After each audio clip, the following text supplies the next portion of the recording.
Поправив трошки. Я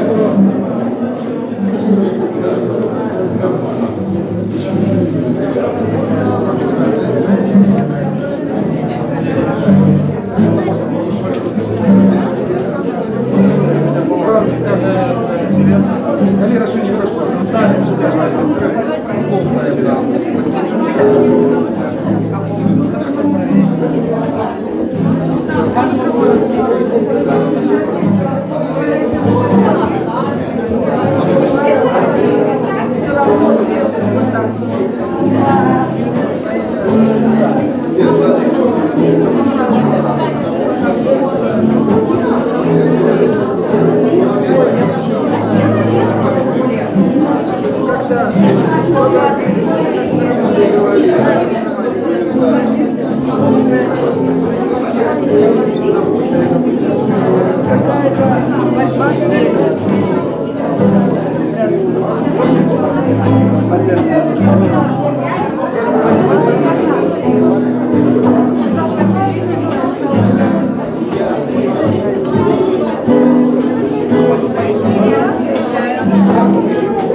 я б хотіла вашої уваги і як би так стішилися, бо я думаю, що розмова повинна бути вельми цікавою.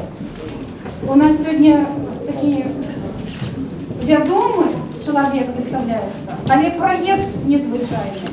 І, звісно, для нас то, що сьогодні пишеться історія, і ця історія нашого любимого города Могилева, пишеться нами, з учасниками, це вельми цудовно.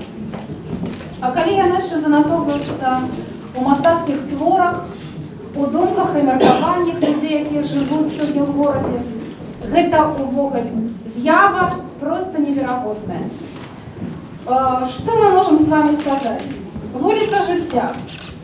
Вулиця, якою могилівчані, які народилися, які люблять цей город, люблять цю історію цього города, вони можуть розповісти вельми шмат. Бо яна на самой справі така цікава, ця історія в цій вулиці Віленської. Але многі ведають і інші у нас в цій вулиці, і ведають її історію, і яка вона була у 70-ті, 80-ті, 90-ті, і ось вона, наша сучасна, але вона вже так само історія. Звісно, сьогодні буде вельми шмат у нас розмови, діалогу, я так маю, тому що є про що казати. Але от з такого мистецького погляду я хочу ще сказати і великі слова подяки цьому чоловіку, що він настільки по-мистецьки, на невеликому осередку, маленька, некая простора одної вулиці, але так глибока, так широка, кожен момент, кожна з'ява у таким широким діапазоні. Це можна казати тільки про те, що це мастак з великої літери, бо менавіта тільки так можна працювати, і завжди кажуть, навіть у живописному контексті.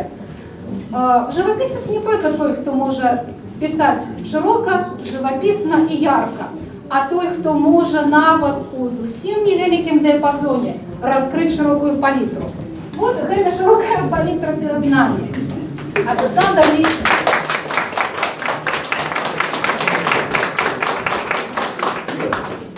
Ну, по-перше, больше розбігається, бо стільки шмат пригожих людей, сябров Олександра прийшло до нас.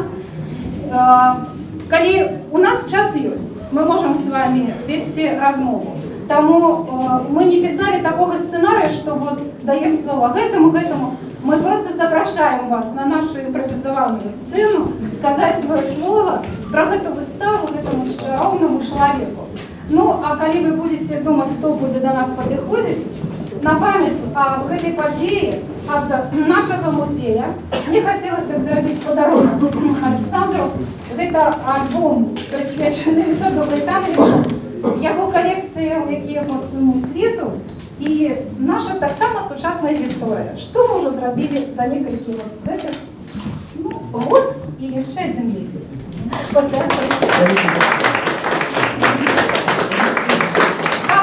тут на нашу сцену. Можно? Можно. Дело в том, что я только что говорил о том, что очень завидую городу Могилеву, как я могилевчанин, что есть такая среда, в которой художнику можно высказаться. Дело в том, что я вспоминаю свою молодость больших, сейчас можно сказать, очень больших фотографов, которые, собственно, будировали общество фотографов. Это Шекельман, Чижковский. И не зря, кстати сказать, завтра будет выставка Чижковского. Это вот так вот хорошо перекликается. Дело в том, что многие фотографы могут в своей среде высказываться и чувствуют потребность высказаться, потому что есть кому, слава Богу. Про Сашу, дорогого. Сашу я знаю очень давно, и Саша, он один из тех, кто, собственно, поддерживает и несет то, что было заложено Тишковским, Шекельманом и многими другими. Слава Богу, что есть возможность высказаться по поводу того, что болит в городе Могилеве. Потому что мы вместе обсуждали момент потери нашего Могилева, который был 50-е, 60-е. И он уходит, этот Могилев. И счастье, что художник Литин взял фотоаппарат, пошел, что-то зафиксировал и высказался по этому поводу. Виленская улица вообще для могилевчан не пустой звук и вообще не чужая улица. Это улица, которая, собственно, одна из основополагающих города. Она вела на запад, на Вильно, и там жили родственники, там много. Саша вырос там. Хотел про Сашу. Саша молодец, ему большое спасибо, что вы это делаете. И вам спасибо, что вы ходите и смотрите, потому что есть кому сказать. Слава Богу.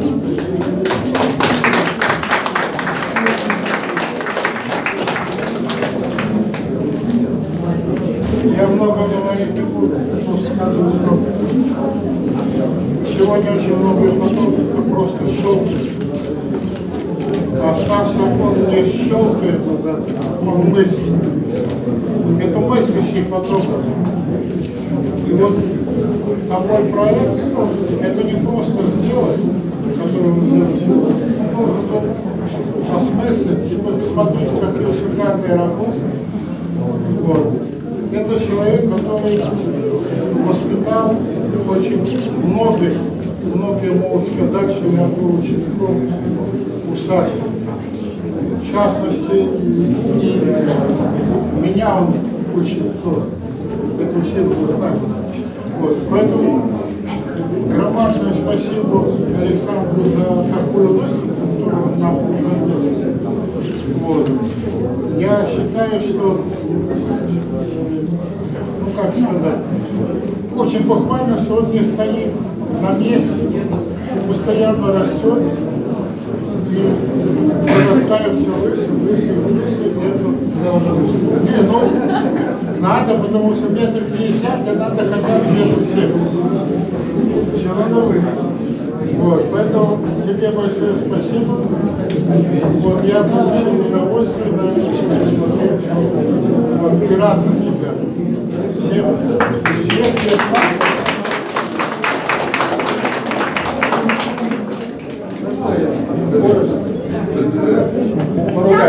Простите, а можно потише там сзади? Сзади потише. Все в голос разговаривают. Я думаю, что автор должен сказать свою концепцию, несколько слов. Что чувствовал, что хотелось увидеть. Ты, как всегда, права. Действительно, я скажу пару слов, я скажу немного, хотя начну издалека. Я, в общем-то, вырос на буквально 500 метрах от этой улицы я родился. Я учился во второй школе, которая фактически находится на Виленской. И она для меня всегда Виленская. Как-то Лазаренко, она нет у меня в душе улица Лазаренко, есть только улица Виленская. Я там провел достаточно много времени и помню эту Виленскую 60-е, 70-е годы. Она была, конечно, совершенно другой, не такой, как сейчас. Какие-то были знаковые объекты на этой улице. Все вспоминают, конечно, магазин «Полгоры» и «Вытрезвитель», на котором я тоже, кстати, попал в свое время совершенно случайно. Ну, не случайно. Это было просто репортаж. В самом начале 90-х мы с тобой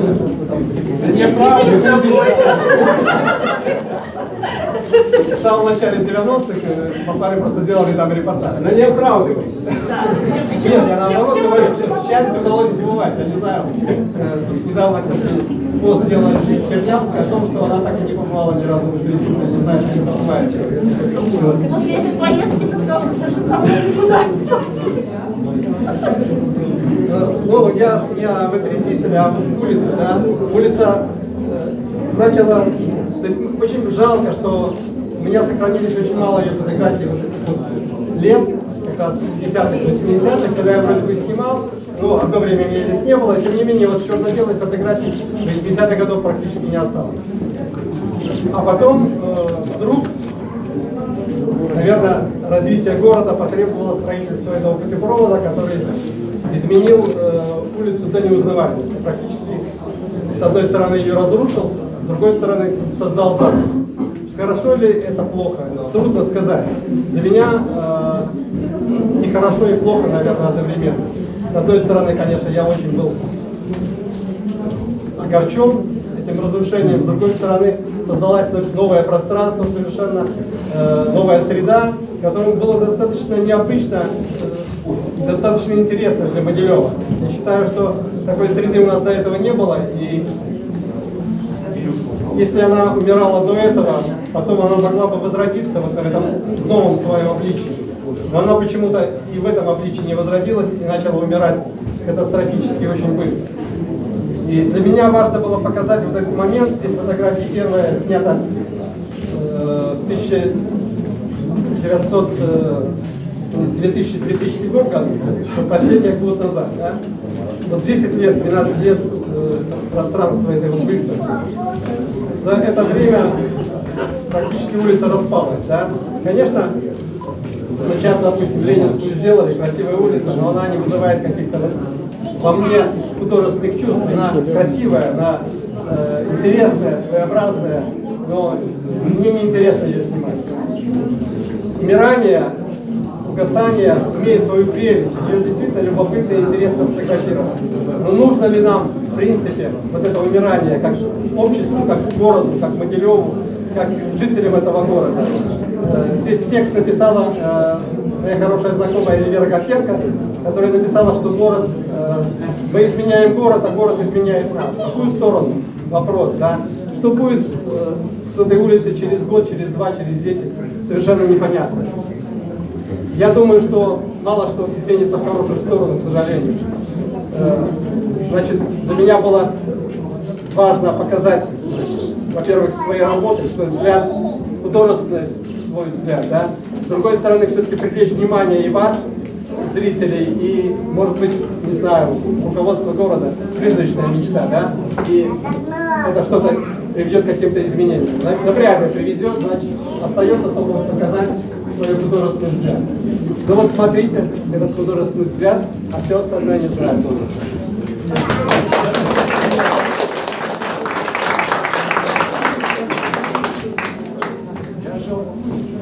Рядом с Лазаренко, Ленинской, чуть выше, чем Саша. Саша на Дубровенко, а я театральный экономик.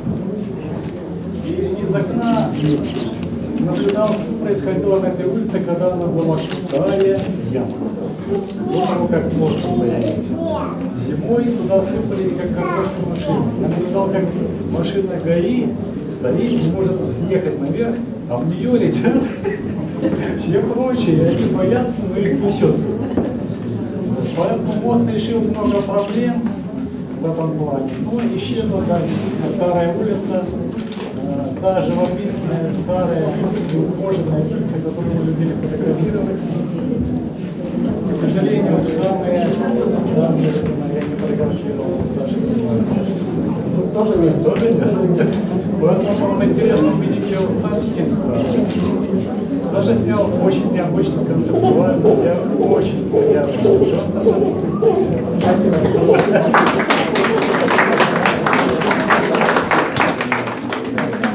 Пожалуйста, Георгий Донтик, ветеран нашего фотографического движения.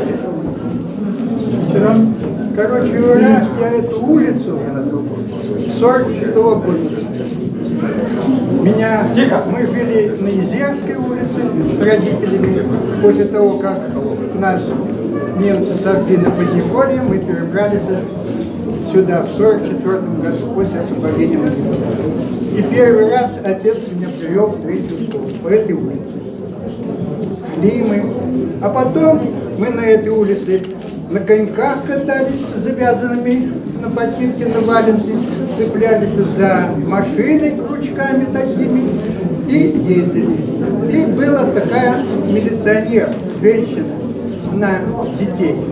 Мы ее звали Красной Шапочкой. Как только увидит, что мы едем на коньках вот по этой улице, сразу она приходит в класс, за шиворот и пакет. Теперь, конечно, эта улица изменилась.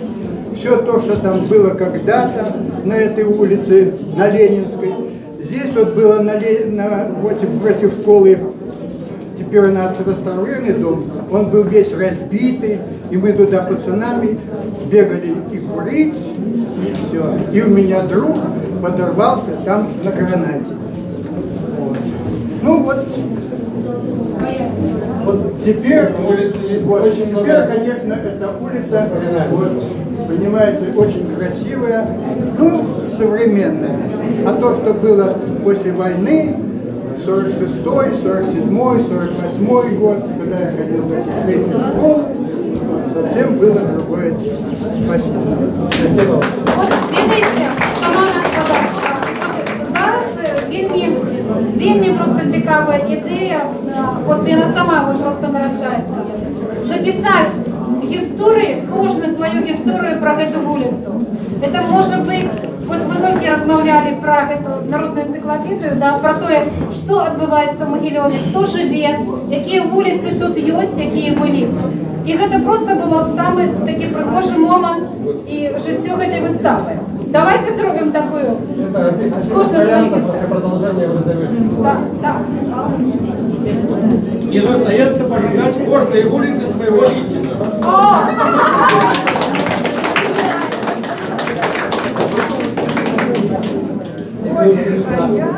От мостаков скажу. Шановне господарство, послухаємо Віру Юркову, і вона каже від мостаков.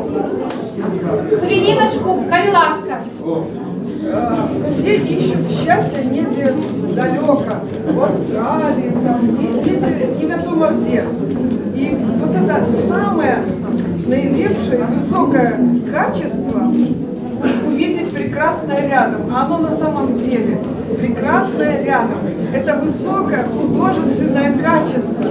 И все твои фотографии я увидела, я смотрела на них не как на фотографии, а как на живопись, на рисунок. Понимаешь? Короче, мостак мостаку.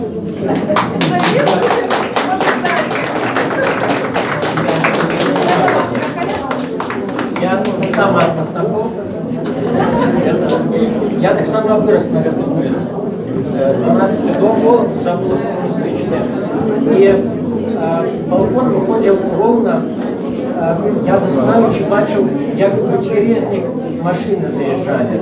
Світло на столі. Промалу. И на некоторых снимках там заставили советые домы еще с того часу. И таки хочется сказать, что август по-своему и добре, что еще не отремонтовали, не разбурили. Потому что иначе буде Ленинская и снимать не захочется. Так что я не плюс і мінус, але вистава отрималася цудовна, твори пригодніші, які можна зробити тільки наші твори. І тільки Саша Ліс.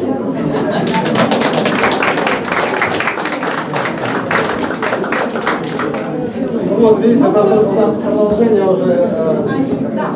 Такі, Оказывается, мы все отсюда. да, от уже пішов діалог. Я пропоную знайомитися і розмовляти, але я б хотіла просити Олеся Вітіна провести ще не одну зустрічу на базі цієї вистави. Была бы инициатива. І вона буде працювати до кінця листопада. Да, истории очень много. Да. Давайте писать историю. Да. Давайте. Пойдем быстрее. Галя, Галя.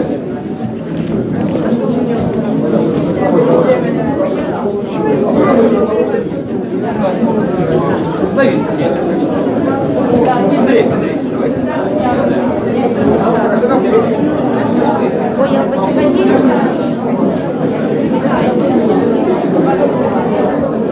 Эльвира быстрее. Эльвира. Эльвира.